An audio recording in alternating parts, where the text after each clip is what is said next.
Hi everyone, welcome back to Bingo, Corpside Bingo.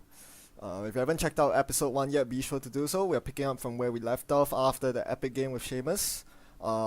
We wanted to complete column 2 but epically failed. Instead, we managed to complete 80% of row 5. So all I need to do right now is to win without exiling Jackson Howard. So there are many ways I can do this, and honestly, one of the better ways is to actually just play BABW mid-seasons boom, but that's boring because I did that in our first bingo game. So instead, I've already took the time to construct this deck, so you don't have to sit through the deck building. I'm going to try something different. It's still a kill deck. We're still playing mid-seasons boom with hard-hitting news, but this time it's out of NBN instead of Wayland, so it should be a better deck. One thing you immediately notice is that there are no Jackson Howards at all, even though they're influence free.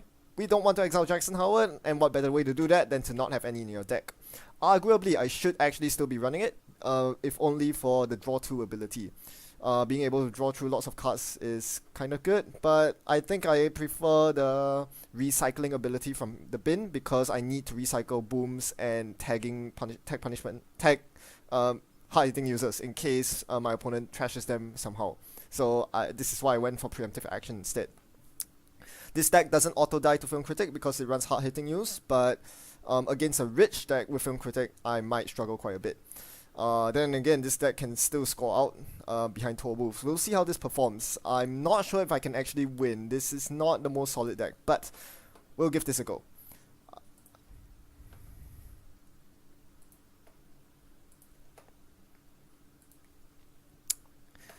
Yeah, so this is pretty similar to, I believe... Oh, okay, never mind. We have someone. Let's see how this goes. We're off.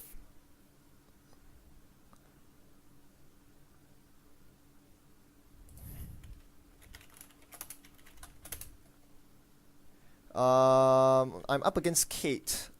This is pretty wonderful, I think. Kate is a problem because they have one link, so IP block is not that punishing, but I'll still... You know, this is very tricky because... I don't know.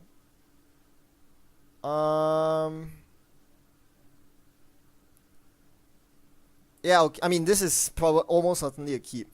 My only issue is what do I do with my turn 1. I could triple ice the centrals if I suspect Temujin, but quite a few... I mean, Kates generally don't run Temujin, so what I'm going to do instead is protect R&D, protect remote, drop breaking news and remote. And we'll see how this goes. Especially since I have both mid-seasons and hard-hitting news, I could punish my opponent quite a bit between my 2 recurring credits and IP block. So SMC comes out. Click 1. Yeah, I think I need to win against this deck quickly because my fast advance options turned off and they're Film Critic most likely, so mid-seasons is turned off. I might... Yeah, so yeah, it would be definitely my best interest to win quickly. We'll see how things go from here. But yeah, ideally what happens is that I double advance this. I mean, I advance this a bunch of times and then boom my opponent.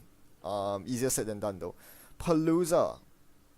I would love to... let's... New remote credit. New remote credit. Advance break... No, I can't advance breaking news yet. I don't have a boom in hand to punish. New cred. I think this is the most reliable turn to do. Oh, they're on Opus. Okay. This is not good at all. I do not want to face against Opus decks. Oh, this is nasty. They're just gonna take 8 or take 6 and run. Take 6 and run is my best case. I want them to hit the Palooza, but I have a strong feeling they won't. It'll be very smart if they don't. Dang. Yeah, my window just closed very quickly. That was my window to do stuff. I should have realized that my opponent was clicking to 7 credits and hence they had a Mopus. If I noticed that, I might have played this turn differently. Oh, they dropped Parisha. They're gonna run it. Yes! Yes! I get a mid-seasons. Awesome. Okay, the win is in sight. I just need to get the boom going. If I top deck the boom, I win right here. That's not a boom. I will flood my opponent with tags, but there needs to be a lot of tags. So I'm definitely going to play mid-seasons. How many tags should I give? I'm thinking, so base trade 6, 2 from recurring credits, so that's 8, and maybe 2 more, that's 10. I think I'll boost by 3, so I'll draw. Oh, IPO, huh? Mid-seasons.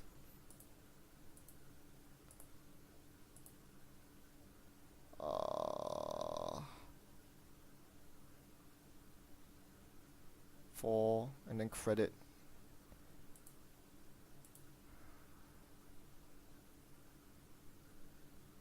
Four.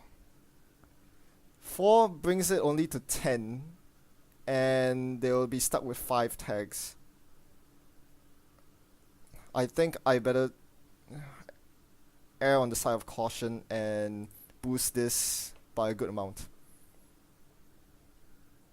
Yeah, the IPO can wait. I have no agendas in hand, so even if they Hail Mary on HQ, they are not going to get anything. I'm fine with this.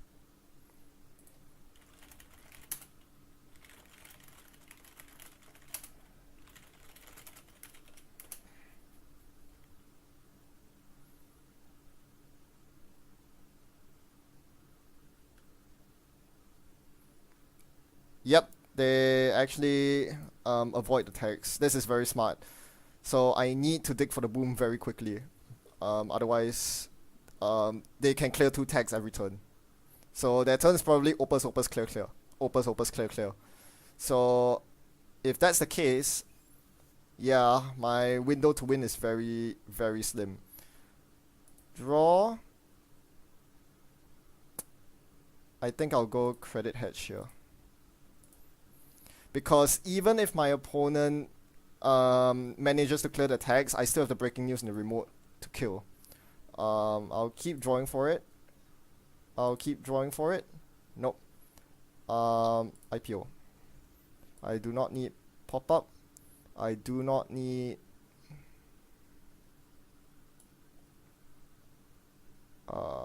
Eli.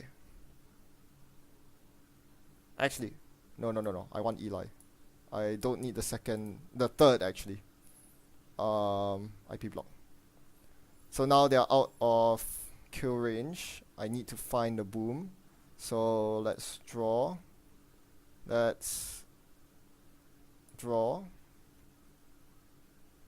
Jeez. That's not lucky. This goes in the bin. That goes in the bin.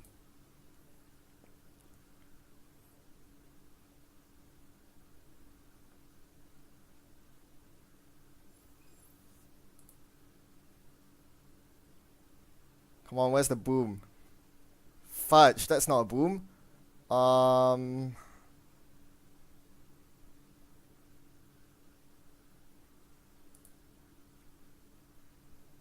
IPO. Ditch this. Ditch. I don't need the sweeps at this point. Come on, there are 2 booms in the deck. We can get there. Come on. Oh man, now I regret not putting 3 booms in the deck. All I need is just 1 more boom, and I'll get there. Man, if they have plus crit, I'm gonna be so ruse. Or Aaron. Hopefully not. Oh damn, they have Sports Hopper! Oh. Okay, here's what we're gonna do. We are going to activate the fast advance breaking news. And then we'll restructure. And then preemptive to return mid-seasons. My opponent said they have film critic in hand, so I'm not gonna bother with mid-seasons. Instead, I'll get IPO, seems solid. Yep, there we go. That's good. It's gonna be super difficult to win against Kate deck. I think I need to start actually scoring agendas proper here. Oh, sick. This is so sick. It's time to kill the underworld.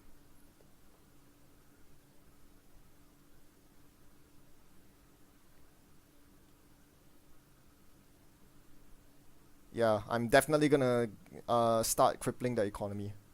I can't let Underworld and Spots Hopper live. I really need to draw the boom sooner rather than later. That's not a boom, but I'm still gonna score this.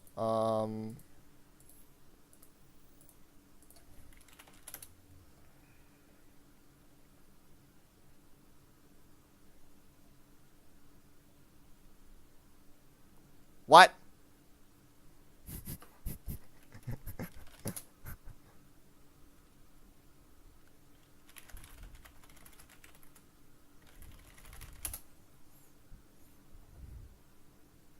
Okay, that's good. I forced the Spots Hopper. So this should help things. I mean, I know the Underworld is turned off anyway because they used the Spots Hopper to and lost the link, extra link, but they might have a second Spots Hopper, so I don't want to turn Underworld back on again. I need to keep my opponent as poor as possible so that the hard-hitting news actually does something. At the very least, I need to be able to make them waste four clicks clearing tags. Yeah, now it's very difficult, but... Oh, come on, Natch. Jeez. Yeah, okay, this is GG. I need to actually win by scoring agendas. Freak. I really, really didn't want it to come down to this. I guess it's gonna happen. Shrike. That's useless. Okay. Yeah, we're just gonna keep doing this. They have to prevent tags.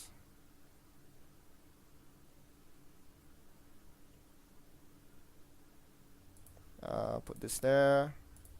Restructure. Yeah, now I just need to keep placing the pressure on the economy. If they run, they get hard-hitting news. If they don't run, I score agendas. I need to get up to 7 ASAP. Kind of makes me regret pitching the Bill earlier, but what can you do? Unfortunately, all they need to do at this point is drop an SMC to win. Gauntlet. That is totally useless. It's just 2 mem. Ha! Gauntlet. What a joke. Okay, so we're gonna advance, score. Drop this here.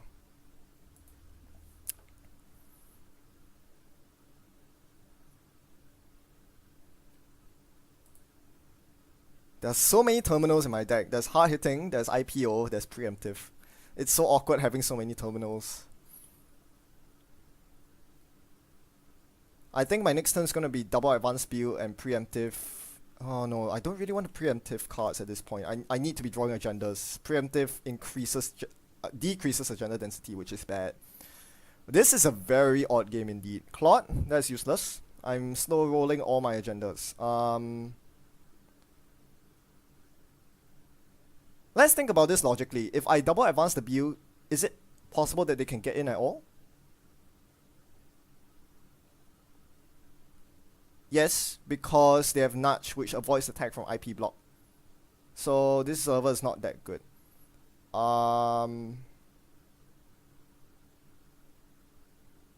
Draw. And I'll score this right now. Get up to 6 points.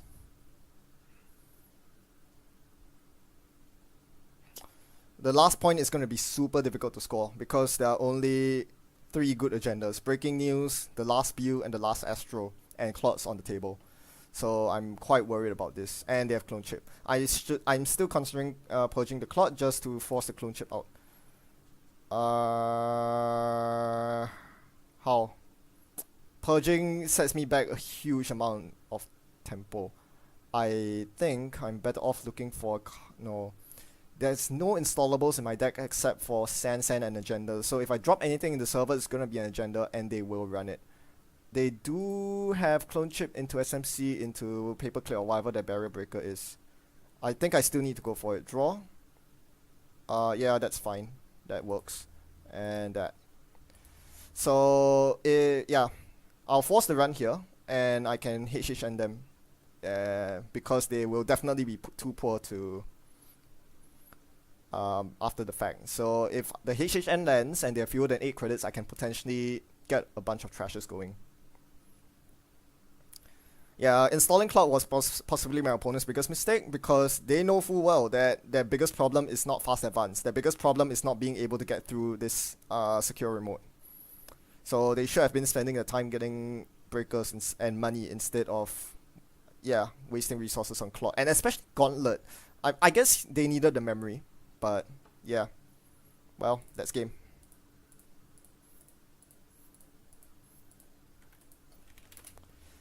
Uh, yep. So I won without exiling Jackson.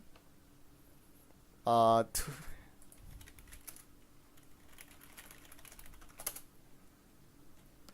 what else did I do?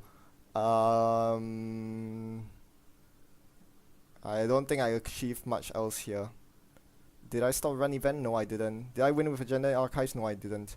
3 unsuccessful runs? No. Trace out of runners reach? Yes, I think. I did mid-seasons them out of reach. Yeah, I wanted to achieve these goals, but they did steal an agenda, and I did not flatline them. So there you go. All in all, I'd say that's still a very good run. 2 games to complete the bingo, even though it wasn't as good as last time in the sense that I only completed 6 squares instead of 9 after the 2 games. Scores aside, however, I think it is most amazing that I still managed to get really good games in, games that are still worthy of showcasing by themselves, even though I'm running it in the bingo format. This, I feel, is in no small part due to my design of the bingo board and the objectives, making it such that it encourages and rewards good play. If you have any ideas for other possible objectives for my bingo board, do leave them in the comment section for me to consider, because I'm always looking for more bingo objectives to keep the bingo board very fresh and alive. In the meantime, as always, I hope you enjoyed this video and happy net running. I'll see you next time.